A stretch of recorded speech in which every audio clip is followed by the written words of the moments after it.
Димитров, Галин Великов, Ники Иванов.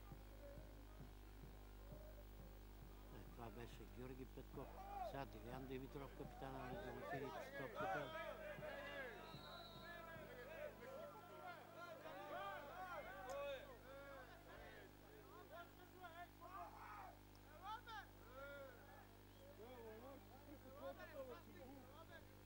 Нарушение в полза на гостите в половината на домакините. Зад топката с номер 8 Илиян Трифонов.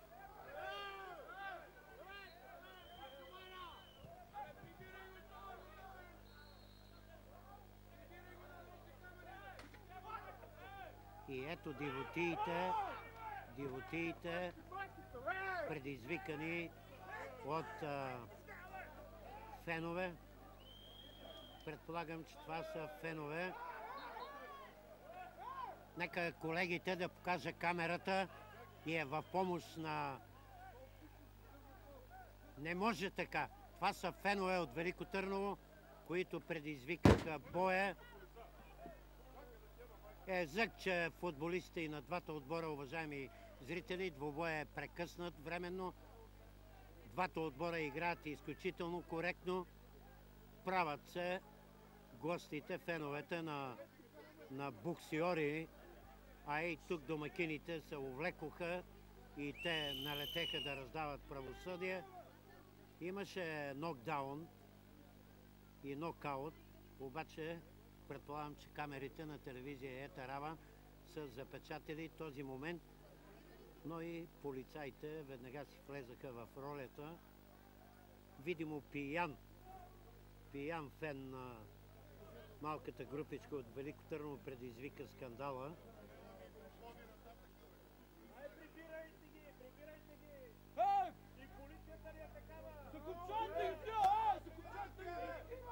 Временно главният съдия Даниел Цолов от Монтана спря матча. Виждам, че и старши треньора на гостите Сашо Ангелов се намеси да укрути феновете.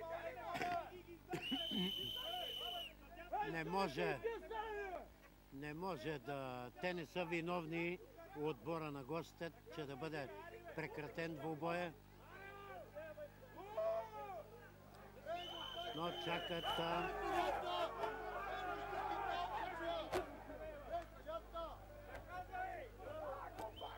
Не трябва да се стига до тези инциденти, уважаеми зрители.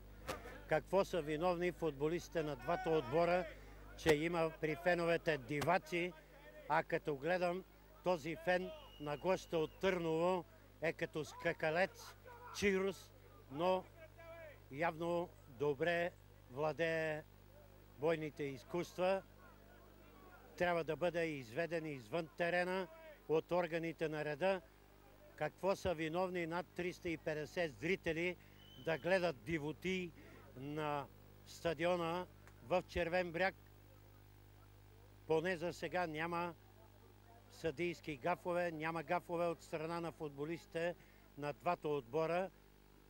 Предполагам, че ръководството на футболен клуб Етър Велико Търново ще си вземе поука и ще забрани на тези псевдотехни фенове да им нанасят петно по терените в Северозапада.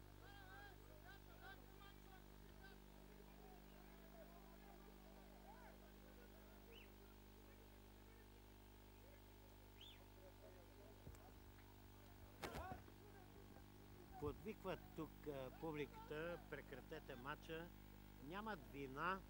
Нямат вина, пак казвам, нито съдии, нито футболисти на двата отбора за този инцидент, но повече от 5 минути матча не се играе, за да могат феновете да бъдат изведени извън градския стадион в Червен бряг и да бъде подновен двубоя.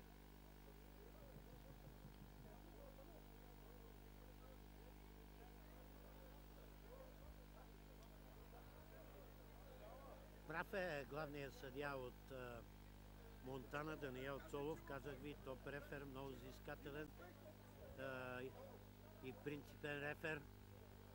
И той иска да запази здравето на футболистите и на неговите колеги и треньорските щабове на двата отбора, да се укротят страстите и тогава матча да започне. Не знам какво си мислеха малката част фенове на гостите, че Червен бряг е място, където могат да си развяват коня. Няма да стане.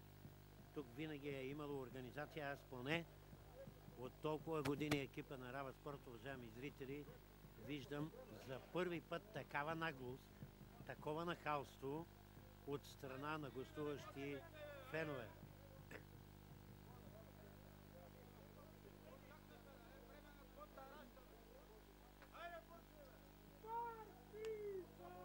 Добре, че и ръководството на футболен клуб